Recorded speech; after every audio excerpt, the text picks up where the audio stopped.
don't count the days, make the days count, doing what you love.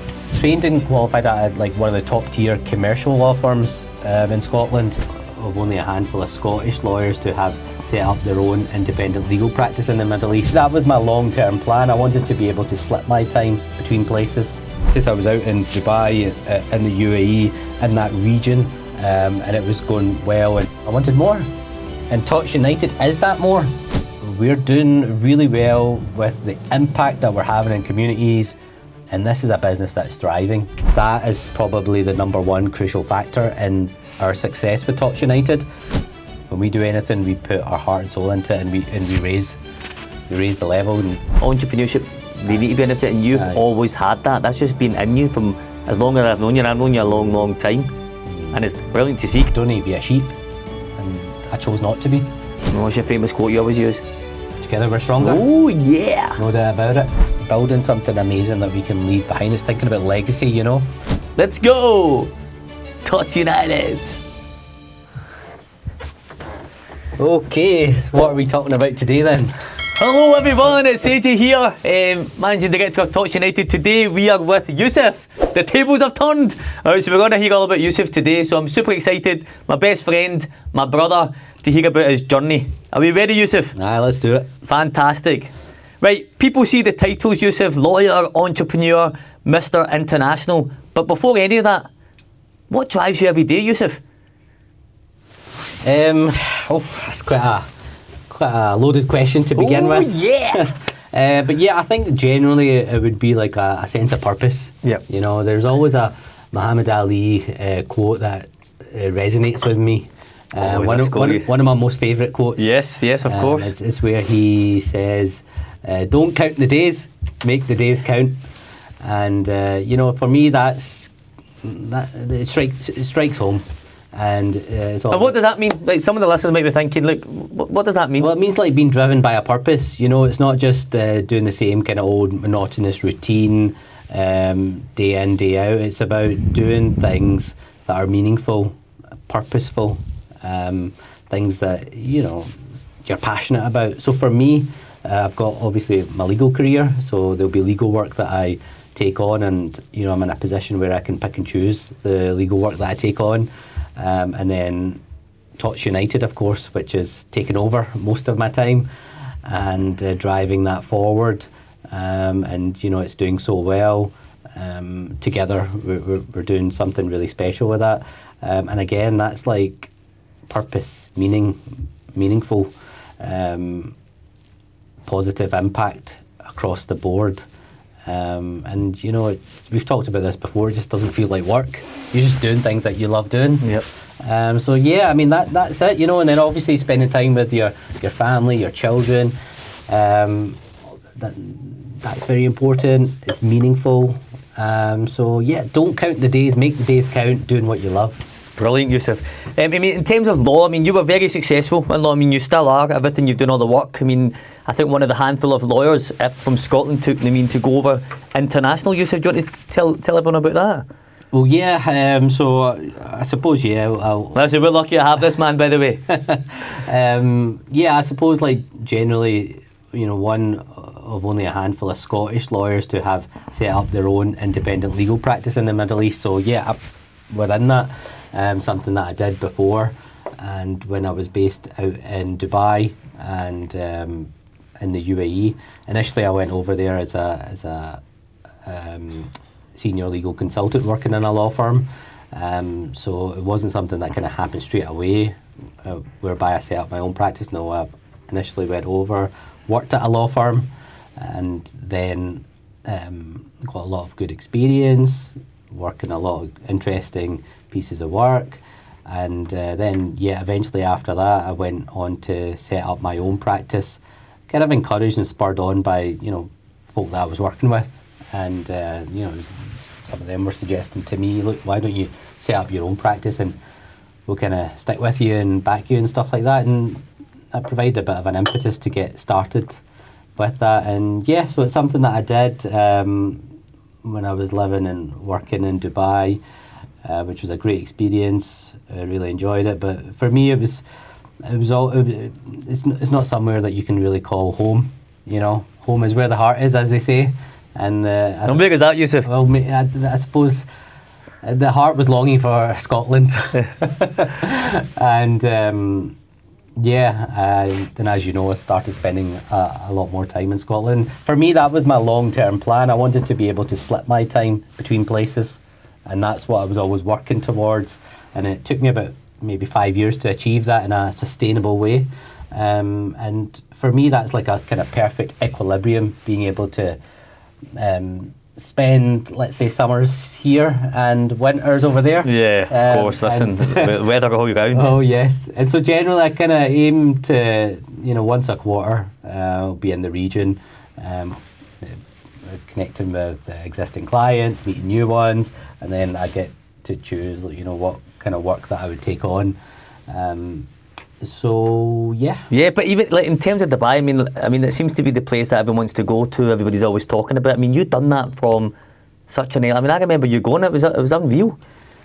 Yeah, I suppose especially now it is somewhere that it's in the media a lot, and you hear about people moving there, and especially I think after post COVID, people moving there, up in sticks and moving there. So yeah, I think it's become a lot more common now. But my affiliation with the place goes back well over a decade, and initially I was like coming and going to the region in a personal capacity, and then just through that, eventually it led on to kind of developing work, and then eventually kind of paved the way to being offered a job out there, and then I kind of went for it, and then I was living and working there, as you know, and when I was there, did you miss me at all? Of course. That's the weather or not. We're always together, us two, man. Can't keep us apart. But listen, that's incredible. Do you know, one of the few guys that I know that have went to Dubai, absolutely smashed it, spends his time over there. I mean, that's like a dream for a lot of people, especially people that are listening in and tuning in. They were always talking about Middle East, and the climate and everything else, but the fact that you've done it. There's a lot of nice things about it, and for me, top of that list was the weather. Yes. That was number one appealing factor. Listen, he used to send me pictures and videos of him during his lunch breaks in swimming pools and outside pools, the weather. Listen, I was jealous. Listen, that was just a provision that they had there at the time at that firm. Yeah. They had an on-site swimming pool in Spa area. Yeah, so, listen, that's unbelievable. So I was like, well, now it's there. You might as well take advantage of it on your lunch break, Yep. No hesitation about that. So it was good. A nice perk. If you remember those photos, the swimming pool kind of... No, I remember it well. He used to say me all the time. Listen, at the time I was still teaching in schools and things. I was bucketing outside. I'm thinking, yes, guys, when I watch you, I was sitting outside, and at night time used to send me pictures, and even the food, desserts and everything else. You were spoiled. It was good. There was no doubt about it. Lifestyle-wise, it was excellent. To be able to do that on your lunch break, go down to Spa and the poolside, everything else, and then even after work I would nip down to the gym and then repeat. So that was nice. And you mentioned there about the food, the culinary options, you're spoiled for choice. Yes. It's the best of food from all over the place. Yeah. And the nice thing about it is that it's not pricey. There's something, and I say this often when people ask me about Dubai, and they have this perception it's so expensive. Yeah, a lot of people, to be honest, even when I went out to visit you and things, I just had that mindset that it's so expensive to stay out there, and the cost of living and things. But what I always say to folk is it's got something for every budget. So it doesn't necessarily need to be so expensive, and you might remember some of the food places that we went to, they were it's a case of everyone. Very reasonable. Yes. But from the shawarma wraps and the... So what was your best meal, Yousif, out over there? I mean, you were spoiled. I mean, I used to say me all that. The best meal that I had was actually on my 30th birthday, and it was at within the Burj Khalifa. The Burj Khalifa is the tallest building in the world currently, and the restaurant itself was called Armani Amal. Fine dining, Indian, desi style food. And it's within the Burj Khalifa. I can't remember what floor, but I think if I remember correctly, it's a bit high up. Okay. And that place was outstanding. Armani Hummel, and I will never forget it. I mean, no, it was memorable because it was my 30th birthday, so it was nice, Yes. but the food was exceptional. I'm talking about like saffron chickens and it's just just thinking about it, like it was excellent. So that was the best food that I had while out there at that restaurant. And I think the way that the menu was set up, it was like you could try a bit of everything. Yep. So they had that like saffron chicken and tender perfectly cooked like beef options, and the vegetarian like dal and sabzis. Oh, it was brilliant. Yeah, no, it sounds good. I remember seeing the pictures. It was brilliant. Yeah, But the good thing, and like another like special thing about that restaurant in particular was like it had a viewing area of the Dubai fountain. right, okay. So like you could have like your starters, take a wee break, and then you go out in the balcony area, and it overlooks like the Dubai fountain, and so you're watching that at a vantage point. Wow. And then I mean you've seen the fountain, it's like Yes. they're impressive. Yes. So then if you see that from a vantage point, it's just a bit more special. Yeah, true. And so it's nice because you're having like your dinner, your meal, and then you get these wee opportunities for breaks. Go see the dancing fountains from that vantage point. It's just like special and magical. Yeah. So yeah. No, brilliant. No, that's great. So obviously back to Scotland then, and Tots United. I mean, how did all that come about, Yousif? Because it'd be good for everyone to hear this, this man's background, because he's very talented. And I'm not just saying it, he's my best friend, and we've known each other for years like brothers. But he's very talented in sport and everything as well. So tell us. Well, like the passion with me has always been sport and football. I mean, from an early age, the plan was never to become a lawyer. The plan was to become a footballer, and that's what my kind of dad pushed me and encouraged me towards. And I played professional youth football, and I was decent. But no, you were very good. You were good. You were very technical. I don't know, right? Yeah, you were excellent. But I didn't, and despite playing with the professional youth clubs in Scotland, I never got the break that I needed coming up, to age like 17, 18. That's when you kind of need that break into first team football. But what was it? What do you mean break? Like, what do you mean? I mean, I remember you talking about the physicality and things. And well, that's it, yeah. I mean... because you were very technical. That's this guy's like Robinho, step overs. And at that point, like, I was quite slim and slender as well, and it wasn't really suited to the Scottish game, which is all about like brute force, brute strength, technical ability takes a back seat.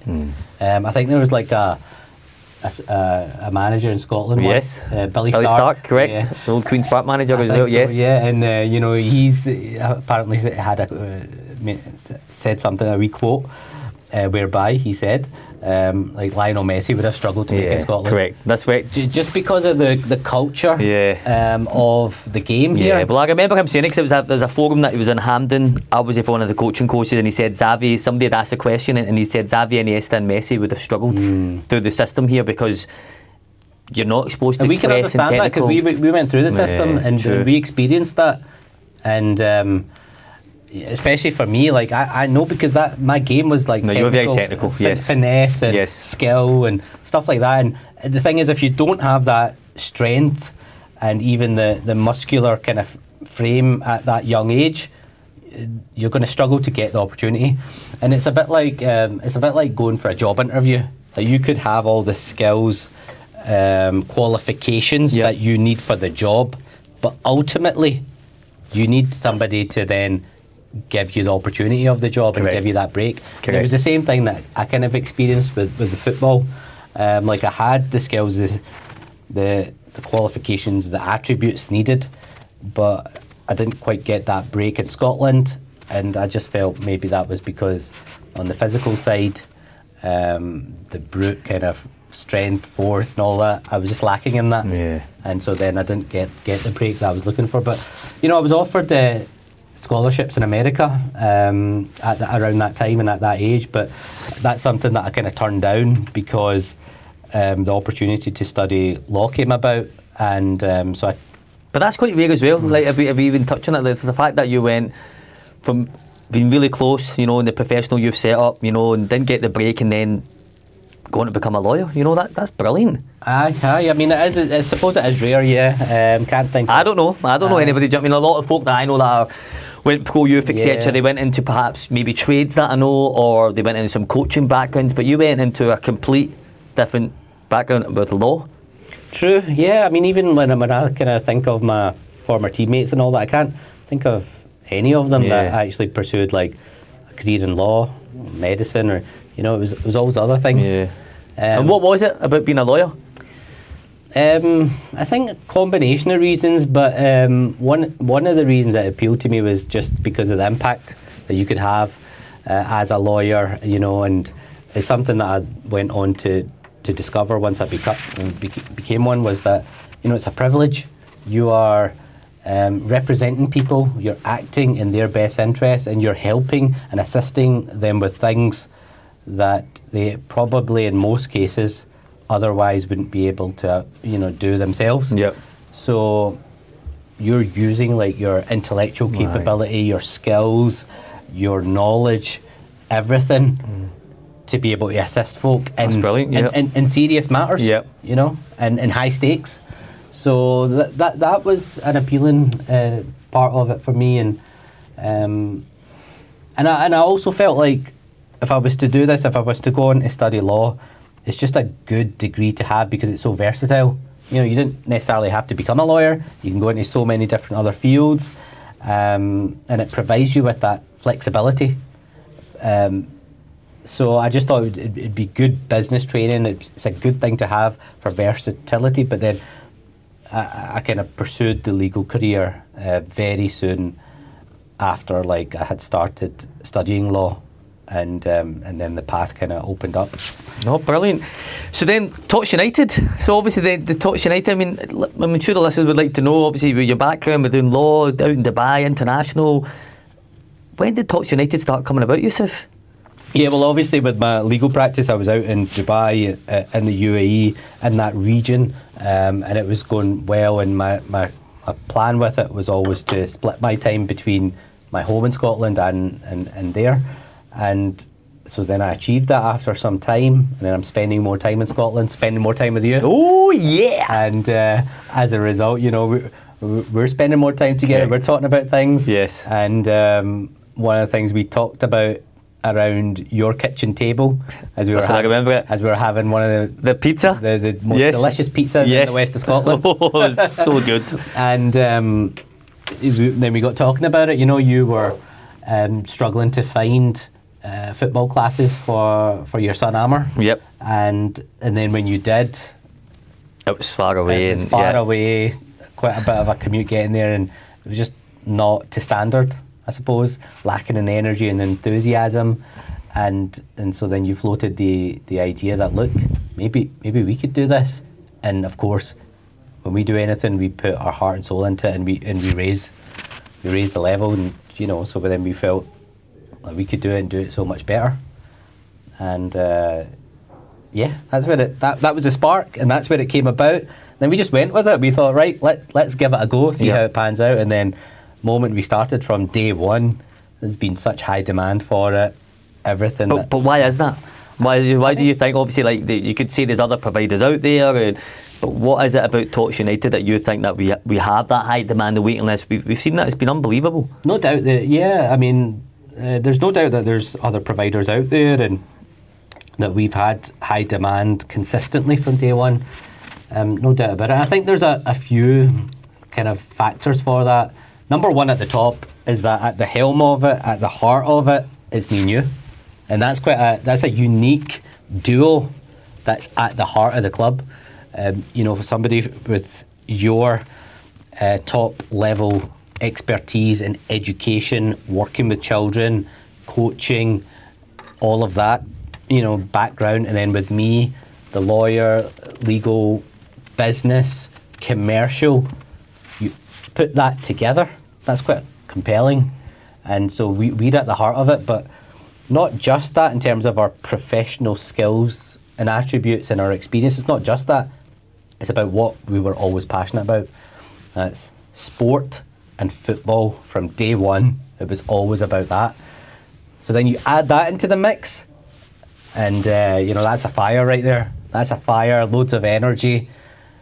And I think, you know, that is probably the number one crucial factor in our success with Tots United.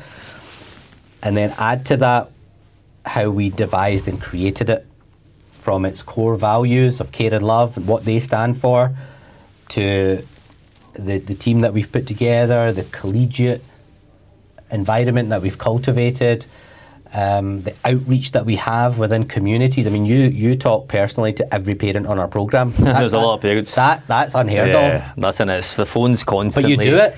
Correct. And yeah. you do it because that's a passion coming Correct. through. Correct. And I also want them to know who we are. We're not just. But it doesn't matter about time of day. Correct. We do it exactly.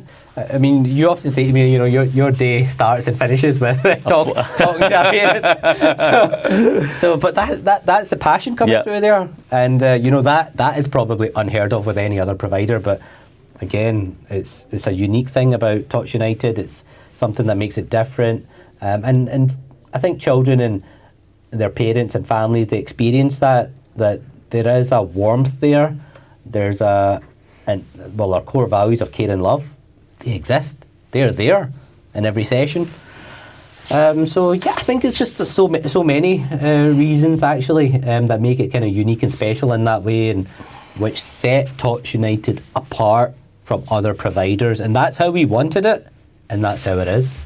Okay, and in terms of recognition and things, Yousif, obviously Tots United now is multi-award winning. I mean, how did all that come about? What are your thoughts on that? I mean, you were involved in that whole process, and in terms of winning the awards, and I mean, do you believe in that, being recognised as awards? Is that something that you think we need?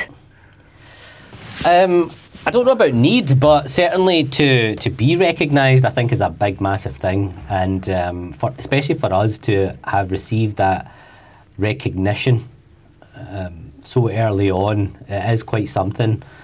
I mean, the first award that we won was most promising business at the Rocco Awards, and you know. But tell listeners, because the Rocco Awards, I mean. Yeah, so is that a big thing? Is it a big deal to folk? It's a huge thing, yeah, because they are one of Scotland's premier prestigious corporate awards held annually. And to put things into perspective a wee bit, and you know, we've touched on this in other videos, some of the other businesses, you know, that are there are the likes of Ajay, which is like a big accountancy company across the UK, Scottish Leather Group, which make like leather for all these like flash cars and even like aeroplanes and stuff. Like, they make the top leather that's used worldwide. That's Scottish Leather Group. And then Rolls-Royce, which is, well, it speaks for itself. These are the type of businesses that are kind of shortlisted and are there amongst the awards. And I remember saying to you when we were shortlisted, was that, look, just the fact that we are there and amongst I remember this group. Yes. Felt as if you're going to already. Yes. And then, of course, we went on to win, and that was just like the cherry on top. But for me, I felt like it was a moment that we've arrived. Yep. You know, we're here. People are noticing. We're doing really well with the impact that we're having in communities, and this is a business that's thriving, and that was what that meant. And then, of course, from there, it just kind of went on. More recognition. We went on to become UK ranked within the top 20 in the UK. But hold on, top 20. Explain that, because there's hundreds, thousands of clubs. Aye, do you know what I mean? Across the UK. Correct. Yeah. So I mean, we were invited down to Club Hub, and Club Hub UK is like a independent directory, of the largest independent directory in the UK of all children's activity providers. So that's not just football clubs. It's everything. Like maths, rugby, everything. maths, yes. Rackets, tennis clubs, dance clubs, even like building things.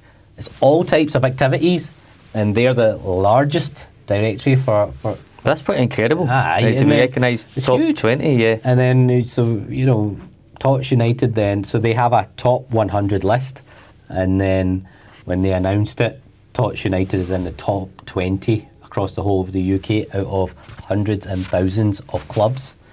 So that was huge, massive. And, you know, for us as Tots United, small, relatively small, operating out the west of Scotland, to receive that recognition, huge. And then, of course, most recently we won an award for Outstanding Performing Business. And yeah, I mean, I wouldn't say we need it because, you know, we believe in what we're doing, but it's certainly commendable recognition, and I would say a huge achievement as well. And the fact that we're multi-award winning, well, it's a testament to everything that we do with Tots United. Yeah. No, brilliant. And in terms, I mean, did you ever think from day one we would be here with Tots United the way it's been going? I mean, even in terms of what we've been doing with our classes and programmes in the west of Scotland, the franchise, I mean, the international. I mean, last year yourself, you said it was, you know, the best year of your life. Let's touch on that. Aye, well, 2025 was exceptional. Definitely one of the best years of my life. I think you were the same. We both said it, of course. That was pretty hard to top. But you were quite emotional at the end of the year as well. You know. We both didn't want the year to end, remember? we spoke about that. That's true. Yeah, I mean, 2025 was exceptional for us. So much we achieved within 1 year. Kind of laid international growth plans for Tots United. We went across to 4 major international markets across 3 continents. 2 dads in 1 year. Yes. You know, so that was incredible. And the people that we met, we came across Scotland's First Minister, John Swinney, being received by him initially in New York, getting to know him taking an interest in Tots United and what we're doing, and then subsequently as well when we met and he remembered us and really appreciated the work that we're doing. So that's so nice and, you know, so kind of him as well. Did we not get a shout out on the bus as well, from what I remember? Oh, that's right. When we were doing the walk in 6th Avenue. Tartan Week, is it Tartan Week or Tartan Day? Tartan Day Parade. Yes. In New York City. What was it, 6th Avenue? Yes. Yeah. So we're marching down 6th Avenue. You got the crowds lining up the streets. And listen, just 2 normal guys, 2 normal dads. Crowds across both sides of the street, waving the saltires, Scotland flag. Saltires everywhere. You got bagpipes playing in front of us, behind us. Then you got our wee delegation that we're part of, and then as we're going past the Grand Marshal bus, where actor Alan Cumming, yes, like famous actor, has done really well. He's there as the Grand Marshal, and John Swinney MSP's there, and the bus, that Grand Marshal bus. And as we're going past it, we got a shout out. Yeah. And that was pretty surreal. Do you know what I mean? If everybody they shouted us out, and just even seeing everyone line up and things, and us just what a moment. That's right, yeah, because we were the only ones to get a shout out. Correct. As we walked past. Yeah, and there were other brilliant businesses and things as well. So that was brilliant that they remembered us from, you know, the day before when we'd spoken to them. Imagine that, like a small wee company out of the west of Scotland, in the middle of Manhattan, 6th Avenue. And it's been recognised like that. Wow. No, brilliant. And in terms of, obviously, we've spoke about this before, like franchising and things. I mean, what would you say about a franchising model, Yousif? Yeah, I mean, obviously this is something that we've kind of devised and put together as part of our growth plan and strategy with Tots United. The growth, the evolution. I think a franchising model is a natural kind of step for that. And we've obviously thought very carefully about how we do it and the franchise opportunities that we put together. And for us, we think it's special. It's unique even, and it's better than any other children's activity provider franchise out there. Well, we've said it before at the Hem. It's me and you. I mean, I don't know of anyone that's got our both credentials at, you know, at the very top of the company in terms of everything that you bring with law and business and your whole commercial background. And that's a fair point. I mean, when you think about other providers out there and the people that kind of set them up and even running them, the majority of them, well, in our industry, if you think about football, most of them are because they're ex-footballers or they're coaches, or they've gone doing teaching. Is that sort of line of work? So which is fine, which is all okay, but so that's fine. But that tends to be who they are. But we're that and more. Yeah. You know, and I suppose like franchisees would benefit from that high level, top level of expertise, professionalism, the skills that they wouldn't necessarily be backed by anywhere else. So yeah. But even, I mean, I even remember when we were talking about the name, the logo and everything about that. I mean, touch on that, you know, in terms of the name, Tots United, the logo when we were designing it, the 5 stars. I mean, I remember that so well. I mean, that took us hours. Aye. You know what I mean? Days. Yeah. I mean, that didn't just come out the blue, the name that we thought of and everything else. I mean, it's a simple design, but it took ages to put together. But it means so many different things. We did it ourselves, correct. which was you know, a bit different as well. Like, it would have been easy to get somebody else to do it. Yeah. But we were so like involved in every aspect of creating Tots United that we wanted to do it. And I mean, it was a painstaking process. Going through like every minutiae, but we settled on the shield design, the 5 stars to represent like a 5-star gold service that everybody experiences when they come to Tots United, and the red and black being strong football colours in general, a nod to some of the great teams from our era when we were kind of growing up. Correct. And just generally red and black, it's a nice strong colour combination. Even like the football at the middle and the trail of stars to symbolise the magic of Tots United.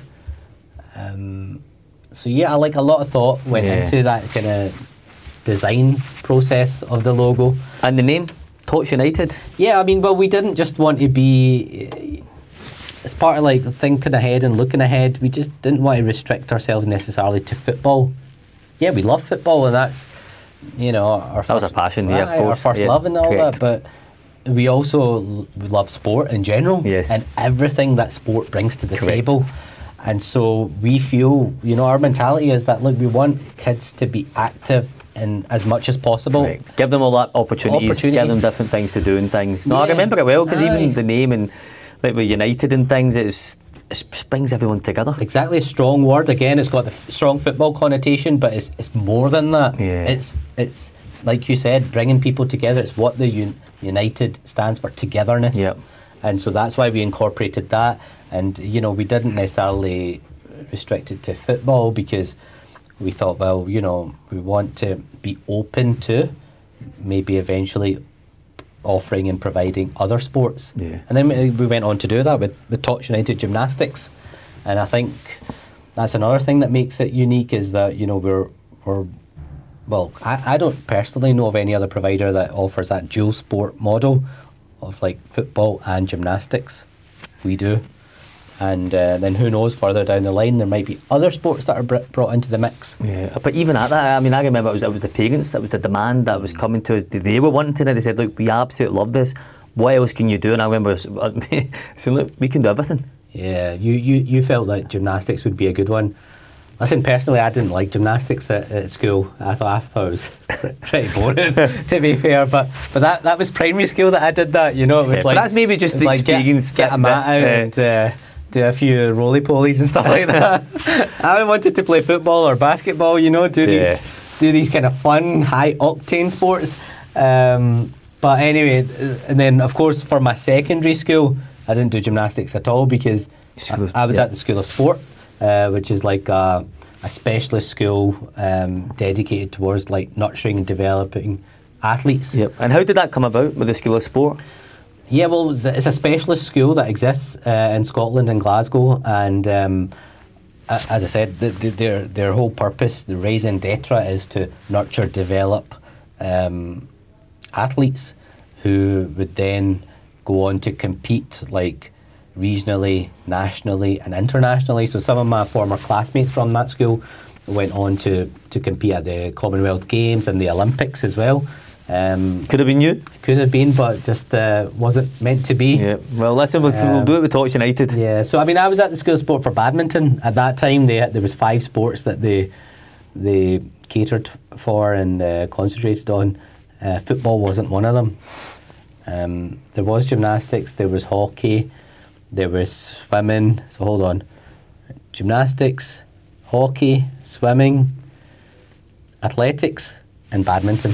And so I was there for badminton, and the idea was like, again, it's something that my dad kind of pushed me towards. And But how did that come about? Like the process of like you got selected to yeah, go, because that's not just an easy. I mean, No. I was brilliant at sport, but I never went to school of sport. Yeah. So how did that come about? That should been you yeah, must have been recognised. I suppose my dad became aware that this specialist sport school existed. So, you know, he kind of identified it, and then he put me forward for the application process. And there was like a 3-stage trial process. Right, You had to go okay. through 3 intense trials.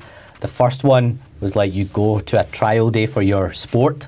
So for me, that was badminton.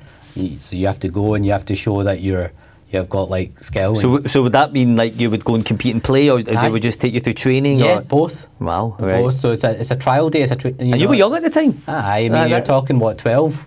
Yeah, like going into the 12. second. Yeah. Yeah. So you go up for the trial. You're doing the training and the playing and the competing for the course of a day. Yep. They're the coach. There's multiple coaches there assessing you to see if you've got the skills, if you're good enough. And so that was part 1. Part 2 is then a fitness test. So it's like, you know, can you stretch and touch past your toes? Okay. Not touch your toes, but past them. And they actually measure how far past your toes you can Oh my goodness. stretch to. Oof. Think about that stretch on those hamstrings. So that was one part of it, and then there's like bleep test. There's how high can you jump. So various kind of, there's just a general fitness test. Again, they want to see have you got the fitness. That was part 2, and then the final third part of that selection process was an interview with like 3 members of the school plus like the head teacher, and now that's quite daunting. Think about it, like as a 12-year-old, you're Oh, of going, course. and you've Aye. got all these professionals Yes. sitting there, and they're asking you questions, and they're gauging you how you But respond. then a lot of credit's got to give to your character and the way you were and how you, because not anyone can do that. I've been working with children all my days. That's hard. Aye, for a 12-year-old, Of course it is. Looking back, thinking about Aye, it. I'm just, when you're telling me all this now, I'm trying to process everything like I knew it, but maybe because we haven't touched and spoke about it for such a long time, that's quite a lot for you to go through. And It's intense. Aye, yes. Think about it, I'm in primary 7 at Correct. that time. I'm probably aged 11. Yeah. Because 12 is when you go into when you first go year into, yes. at secondary school. So I'm, age 11, and there's all this trial process, and the third part being this interview with all these teachers and the head teacher, and they're asking you all these questions. And anyway, it went well, like, you know, overall, and it was a daunting process for sure. But then, I was offered a place at the school, and that's where I went to school. But so then, for me, there was no PE. I didn't do PE.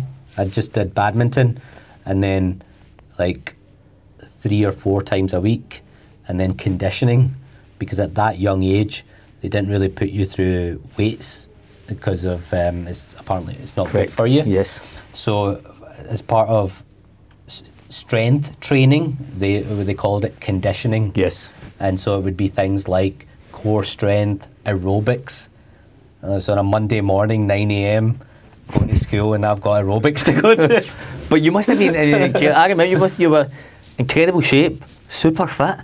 Think about it, at that time, yeah. all the stuff that you're doing. Well, that was the idea. The idea was that being there, even though it was for badminton, was that it was going to supplement the football. Yes. And did it? It did. But the thing is, badminton's a technical game as well. You know, it's fast moving. Correct. Lunges, and yes, you're moving. fast-paced. It's explosive. Generally, if you look Yes. at badminton players, their Yes. physiques are slim Yes. and slender. Correct. You've got to, because you need to move around everywhere in the court. Aye, but I'm thinking about this in hindsight a wee bit. Yeah, it did supplement the football in a technical sense, and it made me faster, sharper, all that kind of stuff. But it didn't make me bigger, and maybe that's what I kind of needed to make it in Scotland. And because even like a lot of like my teammates at that age, 17, 18, who got that break, they were all just big guys, tall guys, big guys, and they could put themselves about the park. They were the ones getting the break. I suppose that's another debate for another day, you know, in terms of... Aye. But having said that, the actual training side, and that's where I got this insight into dual model sport and multi-sport, and you know, not just focusing on one sport but doing. Well, you done it. That was I proof went of that. through it, Yeah, exactly. And the badminton, it supplemented the football, and it worked really well. And in terms of obviously entrepreneurship, Yousif, I mean, you've done a lot. You know, you've been doing a lot. From what I know of you, from what I remember of you, you've always been that guy. I mean, this guy's been working all his days. I mean, at 16, 17, coaching, and he's always worked his absolute socks off and given everything 100%. But in terms of entrepreneurship, I mean, what would be your advice if someone's listening and thinking, oh, look, you know, I'd like to maybe have my own business or set my own. What would you say to them? I would say, look, you have to be a certain type of person to pursue that. You know, entrepreneurship, having your own business, running your own business, it's not for everyone. So Listen, I remember it well. Yeah. Like you need to know yourself first if you kind of fit into that, because. But go in a bit more detail. Something like, what do you mean by that? Well, you get different types of people. Some people prefer like a routine, right? They've got structured routine. They're going to be going to work and working a set number of hours. They clock off, and that's them away from work. Some people like that, and some people are into that, and that works for a lot of people. And then the flip side is there's then other folk that want more. You know, that's a bit like doesn't work for them. Maybe some folk might find that just monotonous, same old routine. They just want more of something, whether that's they want more money, whether they want more flexibility, whether they want more time to do what they want to do. So that's what I mean. It's like you need to know yourself. You need to know if you are somebody that wants more. And then if you are, then entrepreneurship could be suited to you. If you're not somebody that wants more in some respect, and you're into the structured fixed routine, then maybe, you know, just employment and having a fixed stable income and a job, maybe that's suited to people. Yeah. And that's something that you've just taken in your stride. From as long as I've known you, you've always been that type of person, forward thinking, just always planning, strategic, just naturally like entrepreneurship. I mean, where did this come from? I think it started early, you know, like even when I kind of look back, I left school early, and I remember. I was the only pupil in my... 5th year? Yeah. Yes. In Scotland, it's, your secondary school goes up to sixth year. But that also says a lot about you. Yeah. Obviously, you had the grades, you went silly, I mean, you had fantastic grades, a lot better than me. And you were still playing football at the time and everything. That says a lot about you. Yeah, but the thing is, I wasn't really into academics at that time, right? Like, you got other kids, nerdy kids or whatever, you know, they're into their books, they go to chess club and all that kind of stuff. But I would say you were just as... I wasn't that. Yeah. I would take a football to school. That's true. You would be the guy playing at the pitch. Yeah, every day. Aye. But you still got the grades. But I tell you why. Because I wanted out. So I would say I started studying or taking it seriously in 4th year. So see, what happened was I made a decision that when I'm 16, I want to leave school. I want out because I don't want to be staying wasting my time. That's just how I felt. I'm not saying that it was wasting time to stay longer at school, but I just felt like I don't want to be, you know, learning more like formulas and you were ready. You were ready to move on. You're ready. Yes. So I wanted out, and I wanted to leave 16. I wanted to be done with school, and so as part of that, I decided, look, the only way that I'm going to do that is if I get the grades that will then allow me to do that. So it was in 4th year that I turned to the books, and I just learned. And see, like during school holidays, that's when I used to study a lot. So like we went on some family holiday, I remember it. I took books with me, and a football. And a football, of course. But it was like scattered on the table, and I remember folk used to visit and stuff like that, and like, what is all this? The holidays, summer holidays, what are you doing? And I'm like, I'm doing the course. Yeah. And it's quite funny, right? Tell you something interesting. So generally, I started 4th year, right? Got the grades, and that kind of, And then after that, I got good grades in 4th year, and then there was just one more year, and I knew like if I just do the same thing again now, I'm free. I'm out of here. And so what I did, right, this is before I went into 5th year, I did the whole maths higher course in the summer holidays. Wow. By myself. Oh my goodness. Yeah, so I got all like the materials, the books, and there was resources online, and I learned it all. And so the course is complete. I know everything that I need for higher maths. And then see when we went back. And listen, that's a hard hire. Listen, even now. That was my best. That was my best subject. Maths. But that's a difficult hire for a lot of children. I mean, I know a lot of children from schools getting supported study for that or tutors. So credit to you to do that in that time scale. And I did it right. There's a few reasons why I did this. I completed the higher maths course in the summer holidays because I felt it would ease my pressure during the year, so I would have more time to do other things. So I was like, right, I'll just complete this course. That means I don't need to do it during school time, which is going to free up some time so I can go do some other stuff.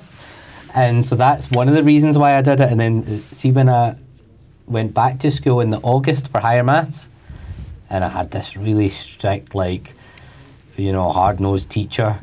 She really liked to shout a lot. And I would just sit there. I wouldn't do anything in the classroom because I've done it all. So she was like that to me. You said, why are you just sitting there? Like, what are you doing? I'm like, miss, I've done the work. I've done it. She's like, what do you mean you've done the work? I'm like, I did it in the summer. And then she's like, show me.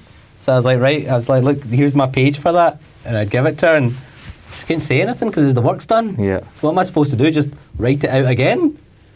And that was so funny because I basically went to maths class then, and I'm not doing anything in the class because I've done it all. So.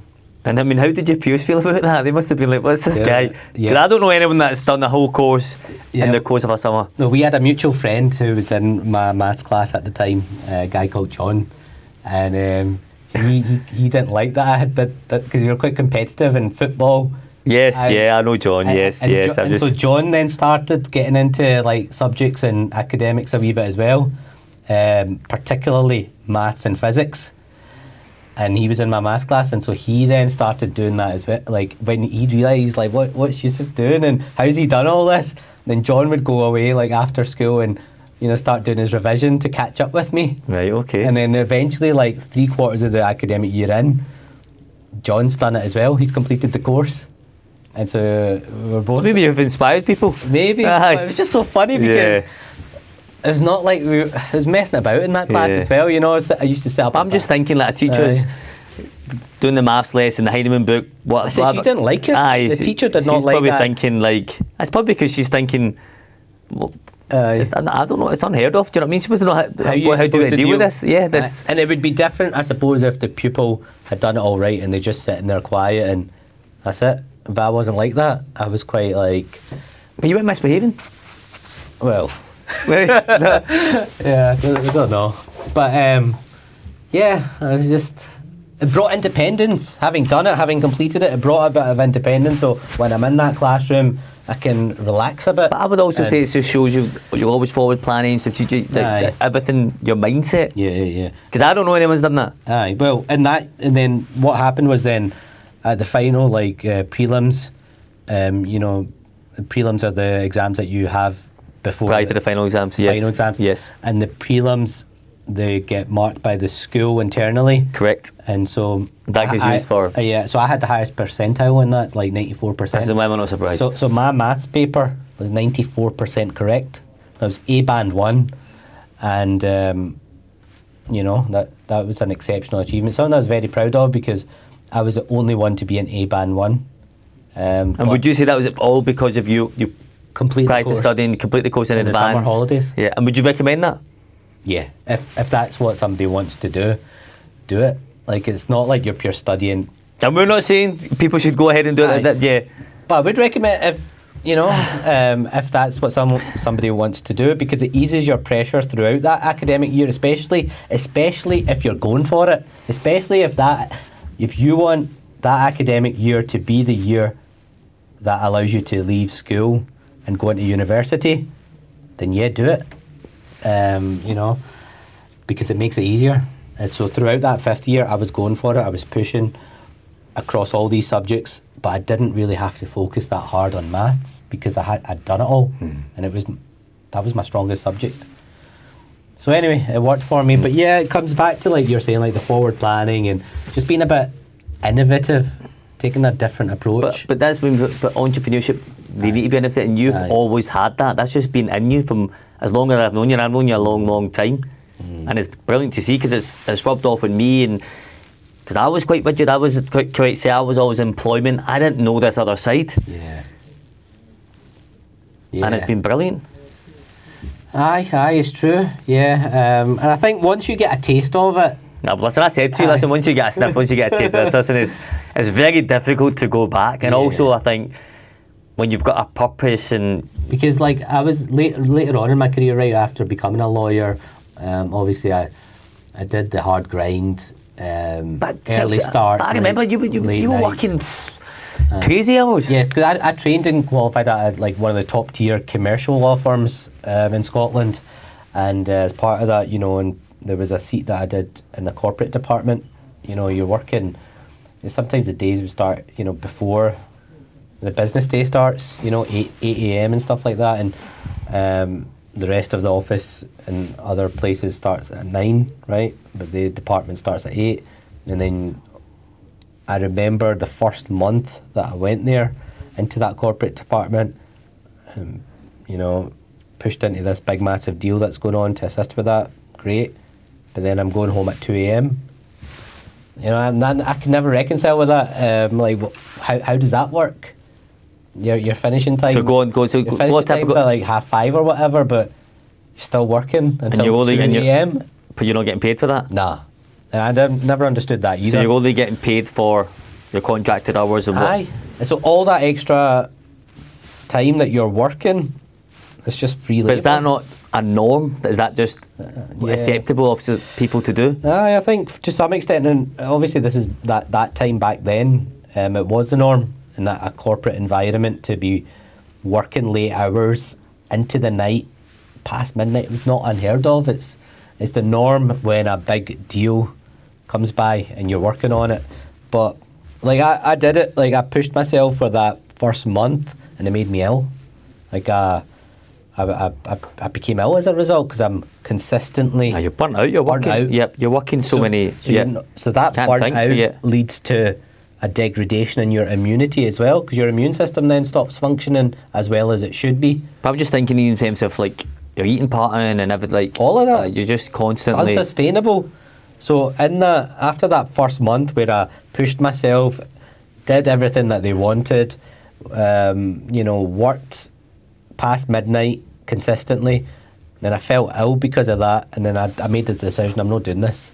You know what I mean? It's not worth it, and it didn't make sense. Why? So then I just kind of was like, look, when the bell goes and it's finishing time, that's it. I need to go. And how did that go down? I'm just thinking big corporate firm. In that department, it didn't go down very well. They didn't like it, and they were like, "Who is? You know, why is everybody else is working late into the night?" And that's fine. They want to do it. Do it. It should be at their discretion, right? If they want to do it. Well, I didn't, because I saw what it did to me, and it burnt me out, and then I became ill, and I didn't want to feel like that. No, listen, I remember you saying I need to function optimally. Yeah. So to do that, I need to be getting proper rest. So then, and the department didn't quite like that I was what they might have considered leaving early, even though it's past finishing time. So if the finishing time's 5:30, maybe I'll leave at 6. I didn't like it. And I remember like some really daft things as well that I had to do, like just to get away. Like sometimes there was this expectation that, you know, ask before you're going. And I don't know, for me that was a bit conflicting, because typically if you ask, you know, if there's anything else you could, and there often was, they're always going to say there's something there. Everyone's just a natural. And you're stuck again. Yeah. So there was that, right? And then a few times I remember I had to like leave my monitor on and say to, you know, I'm away to the gents, And that was me. I was like, Offski. But listen, you got to do what you got to do. And, you know, for me, it's just the independence thing. Needed my independence. Yeah. I had to do what I needed to do. So anyway, got through it, and it was fine. It was good experience. Did it in my own way. And I suppose it's good going through that experience because it makes you then realise and think, and like you've made that kind of shift change. And but also like, it's not right. Yeah, but it's also like makes you think like, don't be a sheep. Just because everybody else is doing it, and all these kind of customs, expectations, which in my book was maybe didn't feel right. You know, just you don't need to be a sheep, and I chose not to be. So yeah. But listen, it's all worked out anyway. I mean, you went then, you've set up your own practice, international Dubai. I mean, Tots United's flying, so you've done extremely well. So what's next for Yousif? Well, Tots United's flying, so we continue to grow that, and it's doing really well. It's thriving. It's enjoying a lot of phenomenal growth. You know, together we're doing that. And what's your famous quote you always use? Together we're stronger. Oh yeah, no doubt about it. So yeah, we want to, you know, take that where it can go, and ultimately, you know, well, for me anyway, like I'm driven by a higher purpose, a calling. You know, it's about positive impact, doing meaningful things, a purpose behind everything. And, you know, especially with Tots United, we spoke about this all the time as well. Like, it's about building something amazing that we can leave behind. It's thinking about legacy, you know. And, yeah, you know, if we were to look at an endpoint, you know, we get Tots United to a position where as many children have access to a Tots United club and are able to get active, have fun, develop their skills. And it's such a positive thing, and for us to have that positive impact for as many kids as possible would be an amazing thing to leave behind. And you know, I had to make a decision as well, like thinking about endpoints, right? I could have just focused on my legal practice alone. Of course you could have. You know? Do you know what I mean? You're extremely successful and brilliant at it. Could have done that, and just focused on that. But for me, I look at the endpoint, I was like, what am I going to get at the end of it? It's just like, it's just money, really, you know. With that, I look at other like partners and stuff at law firms, and it's just a constant hustle with it, you know. More work, more instructions, right here, you know, and then you're servicing that, and the cycle just continues. And it's just work, instructions, getting paid, cycle continues. And is that it? Is that the routine? So I wanted more, and Tots United is that more. It's impact, isn't it? It's for the children. It's for arguably, you know, what might be the most precious demographic in society, young children, the next generation, and for us to bring positive impact for them, and set them up with the best possible start in life, so that they can go on to hopefully, you know, do well and prosper and have the best possible start in life. That's meaningful. That's purposeful, and for me, that just meant a lot more, you know, and everything around it as well. Then just follows, you know. The money follows success, right? So Tots United is successful, thriving, so the money follows with that. And, you know, that's sufficient. Not looking to, you know, be high net worth, ultra high net worth. That doesn't appeal to me, you know. But doing good work, doing something amazing, doing what you love, do what you enjoy, what you're passionate about, these are the things that mean more to me. And that's why, you know, really pushed Tots United forward. Oh, brilliant. Well, guys, I think that's a good way to finish up and wrap up. That was absolutely brilliant, Yousif. It's great to get an insight on you and your incredible journey to date. Everything you've done with being a lawyer, your international journey, and with the work that you're doing in Tots United together. You know, I'd like to say a big thank you to you for all your hard work, and long may it continue, young man. You're most welcome. Always good to sit down, have a wee chat. Oh yes, reflect on things, and that's great. It's a good wee exercise So to do. hopefully you guys are still watching and listening in. Please like and subscribe. I think that's the thing that people say. And this is Yousif Ahmed. Brilliant. Thanks for your time, everyone. Let's do it again sometime. Yes, definitely. Let's go. Tots United.